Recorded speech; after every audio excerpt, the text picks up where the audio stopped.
नमस्कार। टीडी कहानी voice channel में आपका स्वागत है। हमारी आज की कहानी का नाम है अपनों की कसौटी। जागृति ने फोन की घंटी सुनकर करवट बदल ली, कंबल ऊपर तक खींचकर कान बंद कर लिए।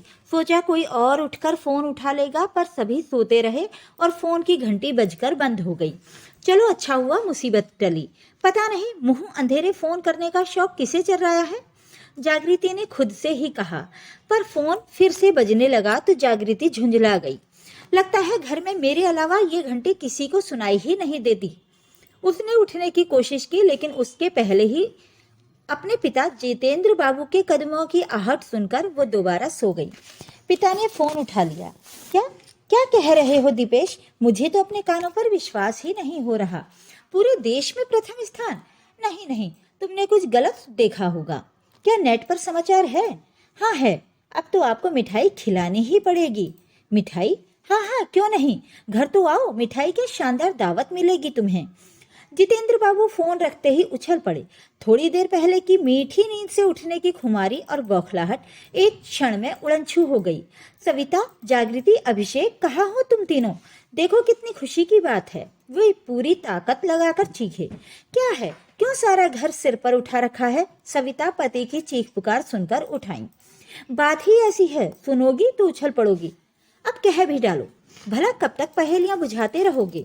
तो सुनो, हमारी बेटी जागृति भारतीय प्रशासनिक सेवा में प्रथम आई है। क्या? मुझे तो विश्वास नहीं होता। किसी ने जरूर तुम्हें मूर्ख बनाने की कोशिश की है। किसका फोन था? जरूर किसी ने मजाक किया होगा। दीपेश का फोन था, और मैं उसकी बात पर आंख मूंद कर विश्वास कर सकता हूँ।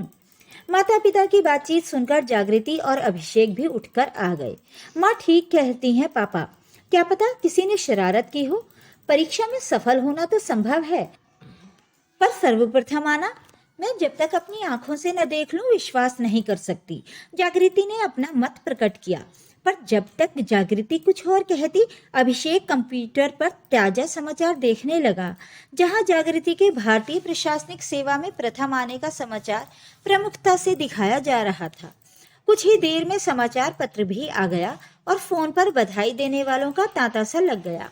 जितेंद्र बाबू तो फोन पर बधाई स्वीकार करने और सबको विस्तार से जागृति के आईएएस में प्रथम आने के बारे में बताते हुए इतने व्यस्त हो गए कि उन्हें नाश्ता तक करने का समय नहीं मिला।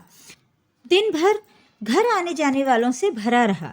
जागृति जहां स्थानीय समाचार पत्रों के प्रतिनिधियों व टीवी चैनलों को साक्षात्कार देने में व्यस्त थी, वहीं अभिषेक और सविता मेहमानों की खातिरदारी में। जितेंद्र बाबू के तो पांव खुशी के कारण जमीन पर नहीं पड़ रहे थे। जागृति ने एक ही झटके में पूरे परिवार को साधारण से असाधारण बना दिया था। रात गहराने लगी तो अनेक परिचित विदा लेने लगे, पर दूर से आए संबंधियों के ठहरने खाने पीने का इंतजाम तो करना ही था। सविता के तो हाथ पैर फूल गए थे। 3 बुलाए 13 आए तो सुना था उन्होंने, पर यहाँ तो बिना बुलाए ही सबने धावा बोल दिया था। वे अभिषेक को बार बार बाजार भेजकर जरूरत का सामान मंगा रही थी और खुद दिन भर रसोई में जुटी रही। मेहमानों को खिला पिला व सुलाकर जब पूरा परिवार साथ बैठा तो सभी को अपनी कहने और दूसरों की सुनने का अवसर मिला। मुझसे नहीं होता इतने लोगों के खाने पीने का इंतजाम, कल ही एक रसोई का प्रबंध करो। सबसे पहले सविता ने अपना दुखड़ा कह सुनाया। क्यों नहीं, कल ही से रख लेते हैं। कुछ दिनों तक आने जाने वालों का सिलसिला चलेगा ही। जितेंद्र बाबू ने कहा, माँ घर में जो भी सामान मंगवाना हो उसकी लिस्ट बना लो, कल एक साथ लाकर रख दूंगा। आज पूरे दिन आपने मुझे एक टांग पर खड़ा रखा है।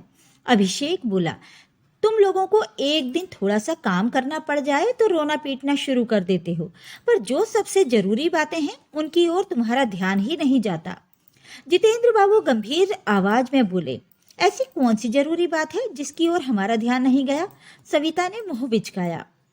दीपेश, आज सुबह सबसे पहले दीपेश ने ही मुझे जागृति की इस अभूतपूर्व सफलता की सूचना दी थी, पर मैं पूरे दिन इंतजार करता रहा और वो नहीं आया। इंतजार केवल आप ही नहीं करते रहे पापा, मैंने तो उसे फोन भी किया था। जितनी कोशिश और मेहनत मैंने की उतनी ही उसने भी की। उसे तो जैसे धुन सवार थी कि मुझे इस कंपटीशन में सफल करवाकर ही मानेगा। मेरी सफलता का क्रेडिट काफी हद तक दीपेश को ही जाता है। सब कहने की बात है, ऐसा ही है। तो खुद क्यों नहीं दे दी आईएएस की प्रवेश परीक्षा? क्योंकि वो चाहता ही नहीं माँ। उसे पढ़ाने में इतनी रुचि है कि वो व्याख्याता की नौकरी छोड़ना तो दूर, अर्थशास्त्र में पीएचडी करने की योजना बना रहा है। तो तुम अब मेरी बात ध्यान से सुनो। अब तक तो तुम दोनों की दोस्ती ठीक थी, पर अब तुम दोनों का मिलना जुलना मुझे पसंद नहीं है। बड़ी अफसर बन जाओगी तुम। अपनी बराबरी का वर ढूंढो तो मुझे खुशी होगी। भूल गई सुजीत और उसके परिवार ने हमारे साथ कैसा व्यवहार किया था? सविता बोली। तो आप चाहती हैं कि मैं भी दीपेश के साथ वही करूं जो सुजीत ने मेरे साथ किया था? हाँ, तुम लोगों ने अपनी व्यस्तता में देखा नहीं, दीपेश आया था। मैंने ही उसे समझा दिया कि अब जागृति उससे कहीं आगे निकल गई है, तो किसी से बिना मिले मुंह छिपाकर चला गया। सविता बोली। क्या आपने मुझे बताया तक नहीं? दीपेश जैसे दोस्त बड़ी मुश्किल से मिलते हैं। हम दोनों तो जीवन साथी बनने का फैसला ले चुके हैं। ये बोलते हुए जागृति रो पड़ी। मैं तुमसे पूरी तरह सहमत हूँ बेटी। दीपेश हीरा है, हीरा। उसे हाथ से मत जाने देना। जितेंद्र जी ने जागृति को ढांढस बंधाया। एकांत मिलते ही जागृति ने दीपेश का नंबर मिलाया, लेकिन बहुत पहले की एक फोन कॉल उसके मानस पटल पर हथौड़े की चोट करने लगी थी। वो अतीत में पहुंच गई। उस दिन भी फोन उसके पिता ने ही उठाया था। नमस्ते जितेंद्र बाबू, कहिए शादी की सब तैयारियां हो गईं? फोन पर सुजीत के पिता सुधीर जी की आवाज सुनकर जितेंद्र बाबू चौंक गए थे। सब आपकी कृपा है, हम सब तो कल की तैयारी में ही व्यस्त हैं। इधर उधर की औपचारिक बातों के बाद सुधीर जी काम की बात पर आ गए। ऐसा है जितेंद्र बाबू, मैंने तो लाख समझाया, पर मीरा मेरी पत्नी तो कुछ सुनने को तैयार ही नहीं। बस एक ही जिद पर अड़ी है, उसे तो तिलक में 10 लाख नकद चाहिए। वो अपने मन की सारी साध पूरी करेगी। क्या कह रहे हैं आप सुधीर जी? तिलक में तो लेने देने की बात तय नहीं हुई थी। अब एक दिन में 10 लाख का इंतजाम कहाँ से करूंगा मैं?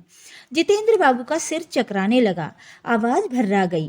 क्या कहूँ, मैं तो आदर्शवादी व्यक्ति हूँ, दहेज को समाज का अभिशाप मानता हूँ, पर नक्कार खाने में तूती की आवाज कौन सुनता है? मीरा ने तो जिद ही पकड़ ली है। वैसे गलती उसकी भी नहीं है। आपके यहाँ रिश्ता तय होने के बाद भी लोग दरवाजे पर कतार बांधे खड़े हैं। जितेंद्र जी ने कहा, मेरे विचार से ऐसी गंभीर बातचीत फोन पर करनी ठीक नहीं रहेगी। मैं अपनी पत्नी सविता के साथ आपके घर आ रहा हूँ, वहीं मिल बैठकर सब मसले सुलझा लेंगे। जागृति ने जितेंद्र बाबू और सुजीत के पिता के बीच होने वाली बातचीत को सुन लिया था और किसी अशुभ की आशंका से वो कांप उठी थी। जितेंद्र बाबू और सविता जब सुजीत के घर गए तो उसके माता पिता ने 10 लाख की मांग को दोहराया, जिससे जितेंद्र बाबू निराश हो गए। जब जागृति से सुजीत का रिश्ता हुआ था तब सुजीत डिग्री कॉलेज में साधारण सा व्याख्याता था, पर अब वो भारतीय प्रशासनिक सेवा का अफसर बन गया था। इसी कारण वर का भाव भी बढ़ गया। अफसर बनते ही सुजीत का नजरिया भी बदल गया। जितेंद्र और सविता उठ खड़े हुए। घर आकर बात साफ कर दी गई, ये शादी नहीं होगी। लगता है और कोई मोटा आसामी मिल गया है सुधीर जी को। जितेंद्र बाबू ने सविता से कहा। सुजीत और जागृति ने कॉलेज की पढ़ाई साथ पूरी की थी। दोनों के प्रेम के किस्से हर आम और खास व्यक्ति की जुबान पर थे। एमफिल करते ही दोनों को अपने ही कॉलेज में व्याख्याता के पद प्राप्त हो गए तो उनकी खुशी का ठिकाना न रहा। उनके प्यार की दास्तान सुनकर दोनों ही पक्षों के माता पिता ने उनके रिश्ते को स्वीकृति दे दी थी।